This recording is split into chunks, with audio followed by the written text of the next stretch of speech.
All right, guys, so something else to consider is that what we're seeing in the markets right now is completely unprecedented for the U.S. economy. We've beat all the numbers for anything going back from World War I, World War II, the Great Depression, the Great Recession of 2008, and up to now.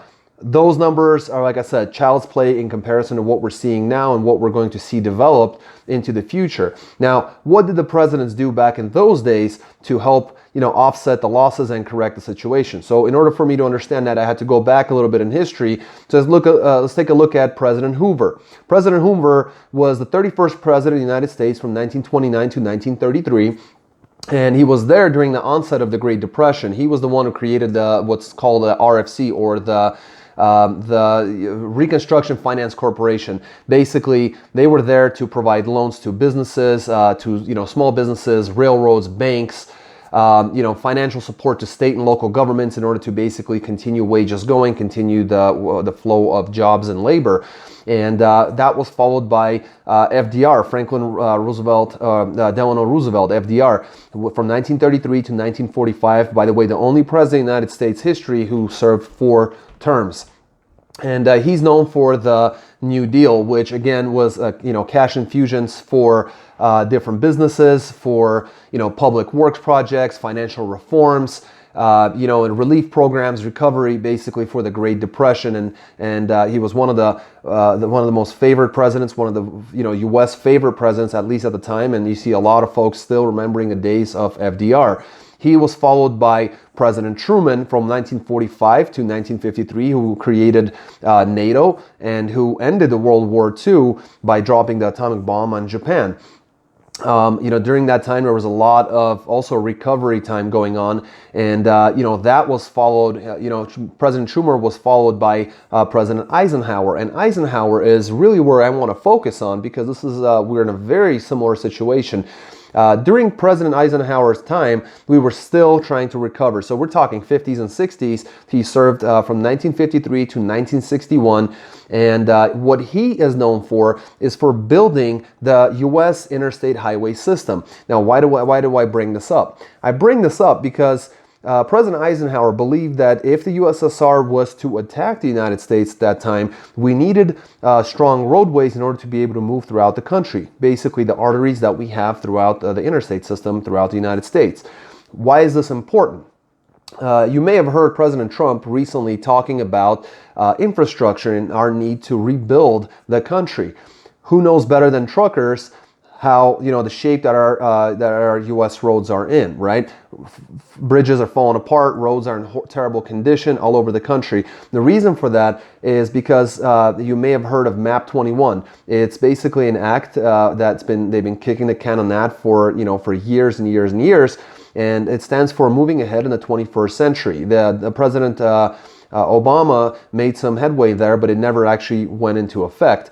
And what this is the federal government allocating funds to states in order to repair, roads, infrastructure, just basically different types of projects in infrastructure, such as bridges and pathways and whatnot.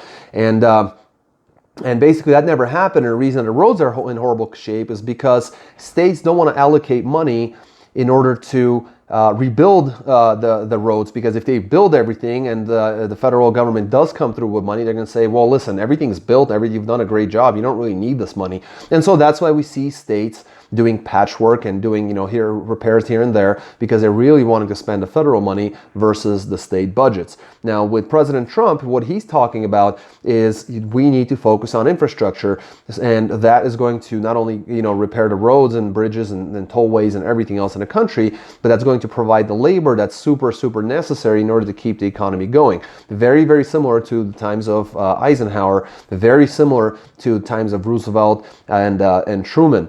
And the truth is that right now we're not looking at anything good. I mean, we're looking at a nightmare scenario, and here's why. We have a major drop in the GDP, right? That you will see that a major drop in the GDP. We're seeing huge numbers of unemployed folks. You've seen the little video that I showed you with the graph. Obviously, terrifying numbers. Those will continue to increase. Mind you, the unemployment websites crashed, and so a lot of people weren't even able to finish their application. So we'll still see continued growth. And what happens when unemployment dries out for those people? What happens with the labor market?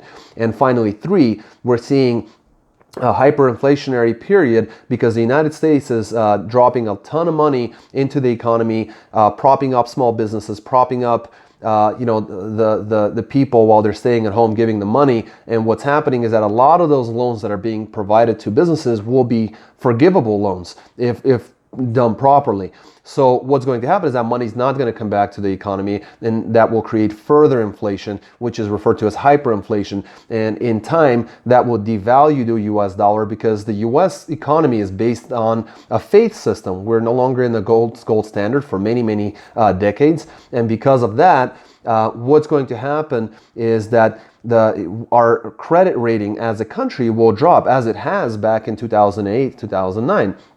And so what this means is that the trucking industry will be that most essential business that will be out there. The companies that work hard now and that go through this period are going to reap the benefits of this in the future because there will be huge amounts of buying, shipping, there will be all types of trade going on, and we will have a complete depletion of products and food that is going to be that we're already seeing currently in the market. So the idea here is that we need to continue working as hard as we possibly can in order to survive during this time and pay our bills so that when the time comes that we're going to be ready.